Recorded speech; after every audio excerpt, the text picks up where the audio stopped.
i nakakakot kakangkang itsiyamak kaskulan ikaljabas tamuljo i yo i yo i ye.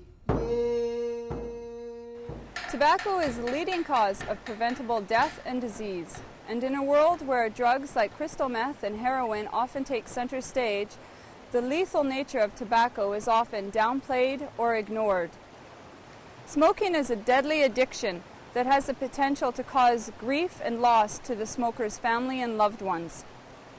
It is important to remember that there is no safe tobacco. Smoking and chew tobacco are equally dangerous. If you are able to develop the skills to say no to tobacco addiction, then you have also just developed the skills to say no to drug and alcohol addiction. While speaking with many young people throughout the Northwest, I'm often asked various questions about tobacco. It is our hope that this video will answer a few of those questions.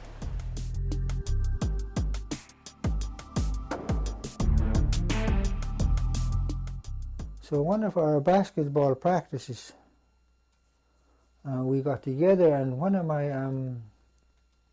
best buddies there told me that he had a cigarette. So I asked him, how did you get it, and where did you get it? So he told me just to keep it quiet, and this is the only time I'm going to tell. He won't be in trouble now. He stole that cigarette. I started off just having like 1 or 2 smokes a day, and then just slowly, after a couple of months, a couple of years, it just kept rising, and I was up to at least almost 2 packs a day for like, I was 9, 10 at that time. And I was hacking lots, hacking up like phlegm and blood and black stuff. It was just gross. And then that's around the first time when I wanted to quit. And I just couldn't. I found out I was addicted. It got worse. I started smoking. I started logging. And I used to go into logging camps. I think I started logging when I was about 16 years old. By then I was already really smoking. And when I started working, I was able to buy my own packet of cigarettes. If I knew then what I know now, I wouldn't have shared my packet of cigarettes to my younger brother. You know, I shared him my cigarettes. He asked, but it didn't mean anything to me. Never thought twice about it. He asked, you got any cigarettes? And I don't pull up my pack, offered it to them. Or anybody would ask me for a packet of my cigarettes, I would pull it out and give it to them. Never thought nothing of it. And I never thought anything of it until one day I got sick. And I felt my whole chest was sore, my underarms, my throat was sore, and I wanted to throw up. Walked in, and that young lady that was working there at the time thought I was drunk. But I couldn't talk because I wanted to throw up. So I grabbed a piece of paper and I put help. And I remember that nurse was saying, oh, this man's undergoing an attack. And when she mentioned heart, that's when it really angered me. I said, this couldn't be happening. And he asked me questions. He said, Larry, did you know how this came about? This attack, your heart's in trouble, you know. I said, yeah, I didn't want to answer him. So he asked me to look at my fingers. See, my fingers were just yellow as this little finger, just from smoking, I just discolored my finger. I remember looking at my fingers and him saying that if that's the color of your fingers, just imagine what color your lungs are. So he told me that your lungs just couldn't take any more. Well, I've had enough of it. It's like 11 years of smoking. That's quite a long time. And I can feel like the inside of my body just like getting all gross, and I just can't handle it no more. I want to quit. You see, the decision I made to start came from me. It was easy, I thought. And yet, the decision to quit was harder. I guess I was pretty well taken over by the nicotine. And the nicotine took over my brains and controlled me. I seen a lady sitting who I didn't even know was a total stranger. I wanted to get up off my chair, walk over there, and take the cigarette right out of her mouth. I guess my wife seen that, and she helped me. It was her support that got me going. It was her support that gave me strength. You know, you're actually weak when you fight a cause like cigarettes. Well, everyone around me smokes. My girlfriend smokes, her mom smokes, everyone who comes over.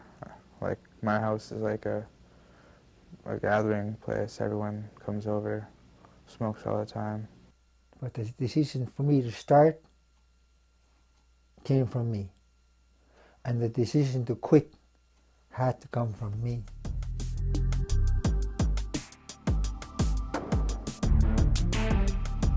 And as a mother, that was my job. That was my job, to create a child who had a clean body and a clean mind and was able to meet the challenges of the world. And when I discovered cigarettes in his pocket, that was a real hard thing for me to think about, because we had so much conversation, so much talk about it. No one really knew I smoked. Some of the students did, but I was pretty much an outcast to all the students who thought I smoked, so I just smoked in the woods and stuff. If a youth came up to me and said that my mother doesn't care if I smoke, oh, I can't believe that any mother wouldn't. Even a smoking mother, even someone who was caught. I think someone who smokes as a parent is even more concerned about their child smoking. They're already going through the health issues. They've already had years and years of addiction where they've tried to quit once or twice and have been unsuccessful. I think every parent needs to make sure that their children know. They know that parents don't want this kind of impact and effect on them. Mostly at school. That's where I smoke the most cigarettes, is at school. The place that every individual takes within our society is at risk. Our fabric is at risk if we have too many youth moving away to unhealthy things. To carry our culture, we need to be developing our languages and remembering who we are and our rights to this society. We need to be smoking fish, not cigarettes. It's really, really important to know that your parents love you. You have family who cares about you. You have grandparents that care about you. You have aunts and uncles who are part of your family tree. And everybody needs to know where they belong within their culture. And in our culture, we don't smoke tobacco. We are a northern culture, and we ensure that we believe in our bodies and we develop our strength. That's what's cultural, not smoking. And it's important that young people know that.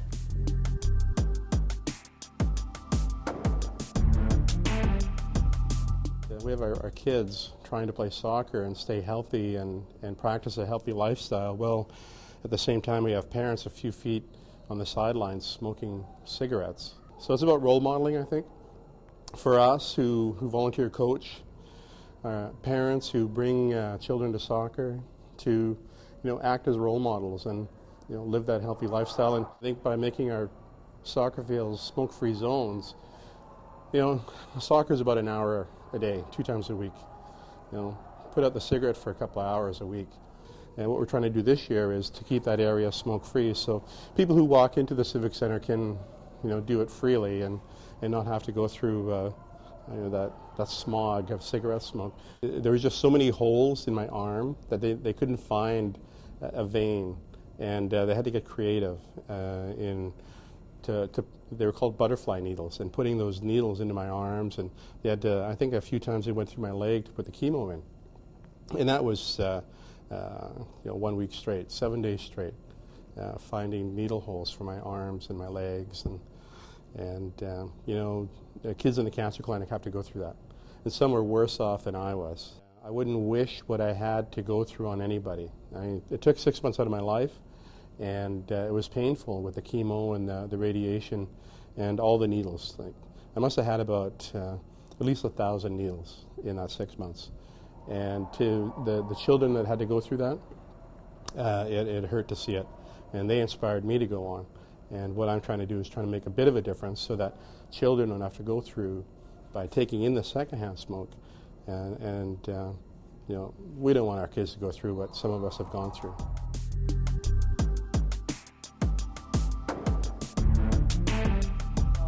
I think it's rather disgusting that they would target young women and try to sell smoking as a stature or, you know, a sign of success, something that's going to make you a better person image-wise, because it does the exact opposite. You know, for one thing, they're being very hypocritical.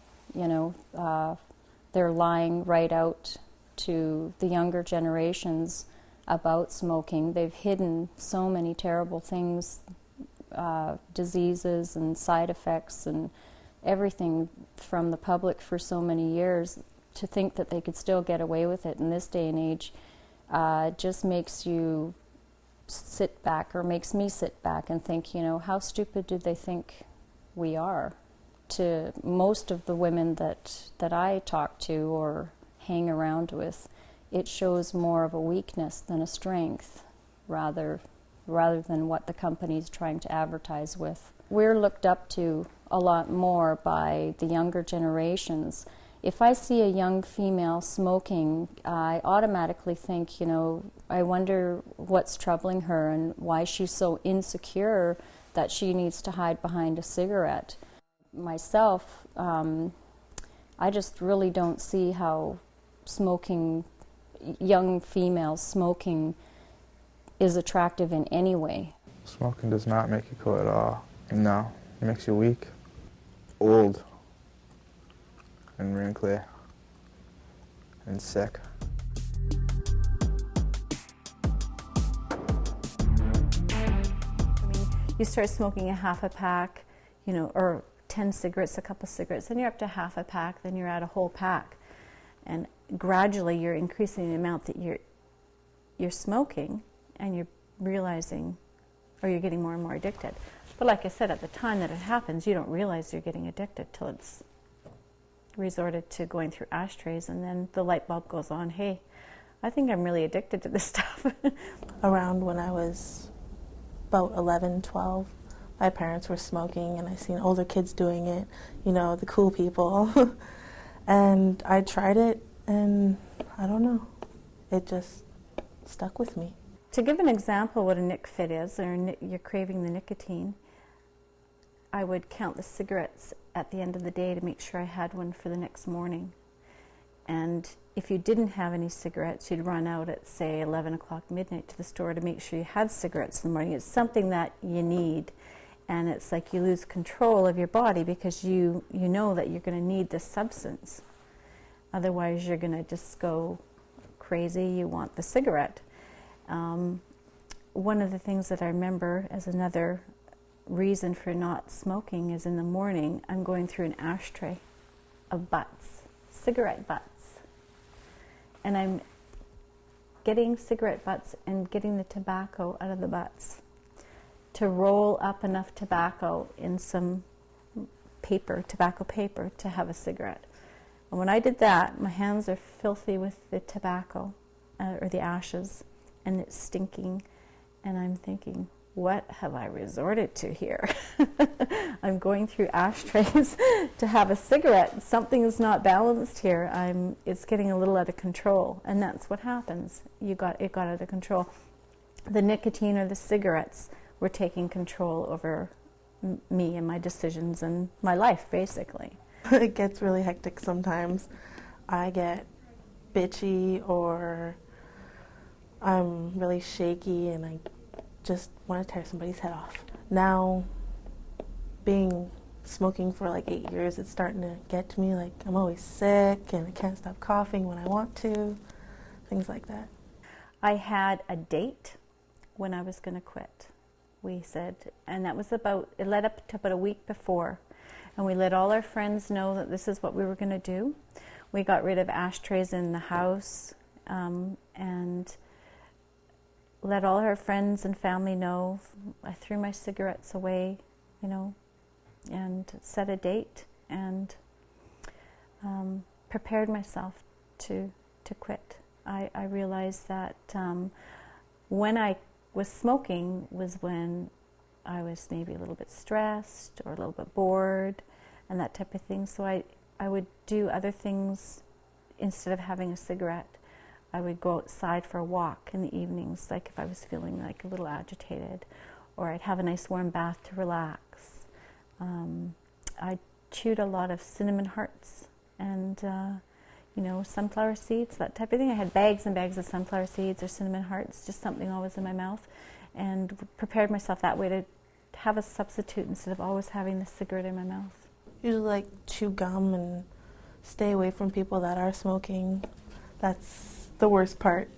It's just digs deep into your pockets, and when you don't have money, you don't have cigarettes.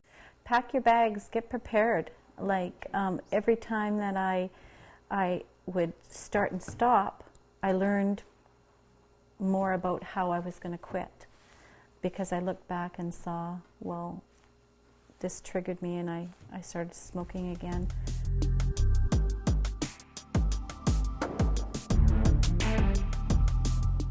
Behind all the work a tobacco enforcement officer does is the concept of denormalizing tobacco and tobacco use. What this means is changing the way society thinks about tobacco, to change the way it is advertised and marketed, especially when its advertising and marketing is aimed at young people. Hopefully, in the not too distant future, we will all look back at how strange it was that tobacco could be sold in corner stores, gas stations, and even pharmacies. One thing that I'm very, very happy for is that young kids have a tougher time buying cigarettes now. I think there were probably a lot of families where the kids would actually be buying the cigarettes for themselves, you know, at that age or a bit older, and it's really nice to see that nowadays kids have a much tougher time buying cigarettes from most stores.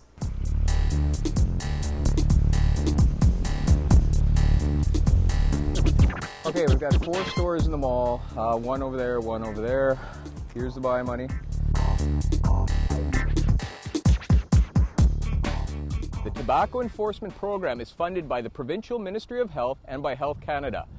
Tobacco enforcement officers have the duty of enforcing both provincial and federal legislation as it applies to tobacco, mainly sales to minors issues and promotional and advertising. Tobacco is the single largest cause of preventable death and disease. It is often referred to as the tobacco epidemic. In British Columbia, greater than 6,000 people die every year from tobacco-related illnesses. Public health research has demonstrated that over 90% of people who smoke started before the age of 18. One of the core activities of a tobacco enforcement officer is conducting retailer compliance checks like we're doing right now. The tobacco enforcement officer works with young people between the ages of 15 and 17 years and has them attempt to purchase tobacco at all stores in the community. Overall, greater than 90% of stores do not sell tobacco to minors. Only a small minority of retailers sell tobacco to young people. These retailer compliance checks allow the tobacco enforcement officer to target their progressive enforcement activities against these problem retailers. Progressive enforcement always starts with education, but if sales to minors occur, then the tobacco enforcement officer may take the following steps: a warning letter, a violation ticket in the amount of $575, prosecutions, and suspension of the retailer's ability to sell tobacco.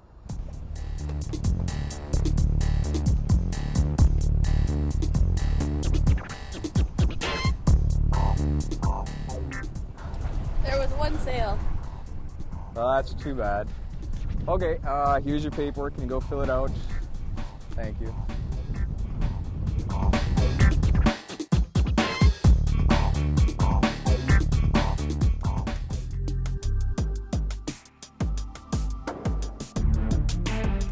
My name is Sigiramanach Spisunt.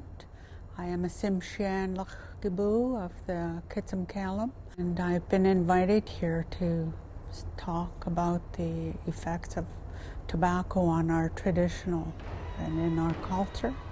In this area here, we don't use tobacco for ceremonial purposes, like our neighbors of other First Nations outside BC.